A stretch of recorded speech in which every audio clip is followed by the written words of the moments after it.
Long before any of us had ever heard of COVID-19, we were facing a simple fact. If you were working, if you had a job, then that job was likely to change significantly in the next 5 to 10 years, whether it was the way you did it or even if it continued to exist. Big things like automation were coming, and while 5 to 10 years sounded fast, it didn't sound so fast that big companies couldn't change in time. Well, that was before the pandemic. Today, we face a much different story. The big shifts are still there, but they've changed in scale and speed. That comfortable, almost lazy 5 to 10 years we talked about earlier, that's gone. This stuff is now at the doorstep. Stephen Harrington is Director of Workplace Transformation for Deloitte. He's been tracking these transformational shifts for years now and advising companies on how to navigate and survive them. He joins us at the Nexus. The Nexus, a place where people converge and connect. On this podcast, we look at the things that are changing the way all of us do our jobs. And we're going to take a quick peek into the minds of those people who are helping us change with them. Scientists, HR leaders, and experts in human performance. I'm Chris Nelson. Perhaps you could do me a kindness and introduce yourself, please. So I'm a director in our human capital consulting group at Deloitte Canada. And in that role, I'm part of a global network of practitioners who've been speaking, writing, and helping clients get ahead of the future of work for the last decade. You're the closest thing that some of your clients have to a prognosticator, their own personal workplace Nostradamus, as it were. Well, I mean, there is a part of it which is about trying to predict the future, but there are ways to be very pragmatic about that. I think everyone could probably see what the big key drivers that were transforming the workplace and the way that we work, but why don't we have you enumerate them now? One of them is, and we've known this for a long time, is technology is everywhere. And that sounds like a really obvious statement, but what we mean by that is it's getting really cheap. There are still types of technology which are expensive. We think of these especially in larger organizations, big enterprise technologies. But the cheap and the cheerful digital tech is being underutilized. This is the tech that can help automate our work, the tech that can connect us to collaborations more easily.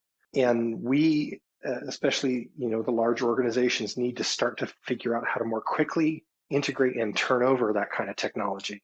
That's sort of trend number one. And it leads directly to trend number two, which is there's an opportunity to completely reimagine work. The tasks that we do every day, many of them make sense in a 21st century context, but for almost every worker, some of them don't, right? Right. At the simplest level, we just need to start getting at the reimagination, the reconfiguration of the job, this 20th century leftover we're left with, into something new. How were we responding to these drivers? Slowly, but everybody thought we had more time. Everybody was talking about future skills before COVID, and that was great. But what's happened is we've now thrown millions and millions and millions of people into a new way of working overnight. We're trying to layer in digital technologies as fast as we can so that they can keep up with it and they can stay connected. And now what many of our clients are realizing is 30, 40% of their workforce probably needs some fundamentally new skills, not in a few years, but in the very short term. Right. And the problem is, I was just talking to a client that has almost 250,000 employees and 40% of a 250,000 person workforce. You can't afford this, right? Yeah. So essentially, we're talking about a transformation cycle that up until the pandemic, everyone assumed would take years to implement, and all of their projections and all of their budgets to support it were sort of planned on that basis. But now what's happened is because of the pandemic, everyone's pants are down on the subject. Is that fair to say? I think that's fair to say, but I will add a complication. We're right now, and all of us are doing it, and for good reason, are getting our heads wrapped around remote work. Many of us are trying to figure out supply and demand mismatches in our businesses as they're changing. But that doesn't mean we're getting to the everything else of the future of work. But we won't fundamentally rethink the jobs that they're doing. So they'll end up with this sort of square peg job fitting in the round hole of remote work. I'll give you a practical example. If you were somebody who used to spend half of your day in meetings, and the other half of your day in spreadsheets. There's a scenario where, as an employer, what you do is you go, wait a minute, we could make a whole job for people who do almost exclusively spreadsheet type work. And that could be a fully remote job that some people would find highly attractive. And then you have someone else who's much more about meetings and collaboration, and they'll be coming in and out of the office in the future. That's a very simple example of, but there are legions of other examples of ways that we have the opportunity to recompose the work to suit this sort of new distributed workforce. So rebuilding the job from the ground up is not just discreetly contained for one worker, but perhaps across an entire team. Right. And this is, by the way, tied to a trend. We've got some great economic data which shows that globally, productivity has been at almost a standstill or a decline in most major economies. This is despite the fact that we're spending trillions of dollars on fourth industrial revolution type technology. And the reason is we are not recomposing the work. Wow. So this is the next stage to get to, and the exciting thing is it can help us get to productivity, but it can also help us get to better jobs that are, have less transactional, dull activities in them, jobs that for many workers will be able to be a lot more flexible in terms of the where and when of work. This is an exciting frontier we're heading into. What do employers need to do to get ready? Almost everybody's thinking about what the new normal could be.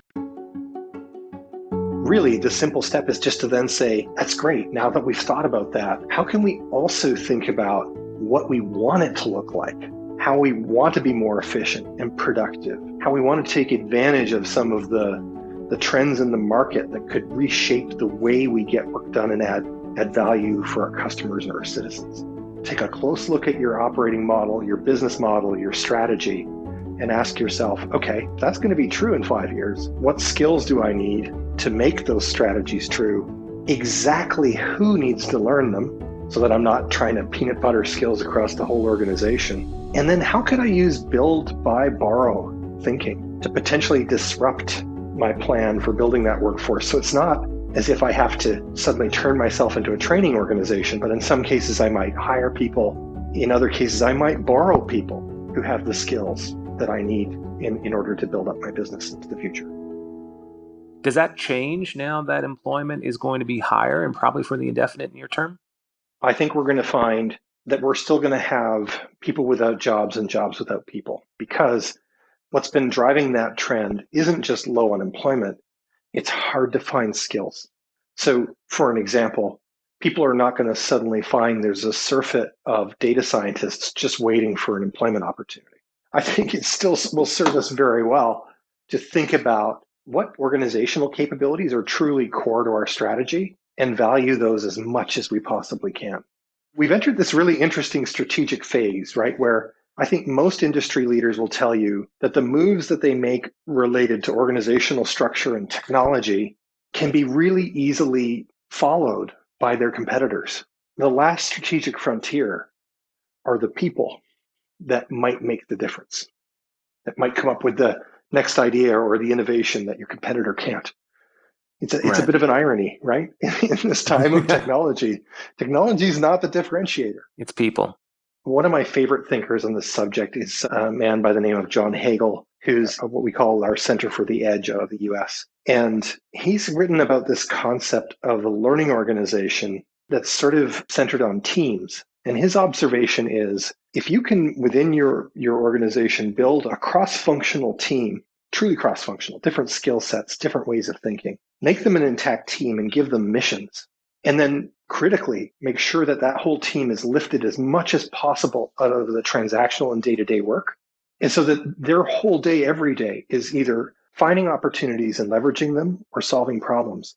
His point is that structure is a learning structure. They will learn from each other and they will learn from the problems they solve. He's saying it to be sort of counter market, but he's saying, let's not put too many of our eggs in the basket of reskilling and retraining and classroom learning or online learning. Let's actually just make learning part of the way we operate structurally. You talked about the pandemic as a one-way door to the future. Would you say this was the crisis that employers needed to start making these changes? There are silver linings to these crises. I mean, there's that old adage, don't let a good crisis go to waste. But as I said earlier, I am concerned that we can't just think that that's about people working from home. That is far too narrow a window to the possibilities that are in front of us. Mm-hmm. We need to be broad in our thinking. Stephen, this has been a highly illuminating conversation. I'm certainly hoping we can repeat the experience sometime soon and see if anything you've predicted comes true. Awesome. Sounds good. Thank you for the opportunity.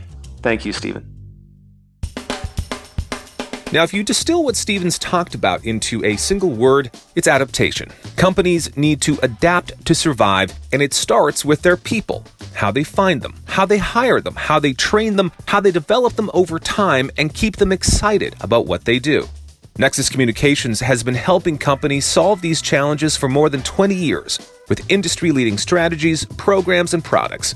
If you work at or lead a company that needs to adapt, and I suspect that these days there's a lot of you, then let us help.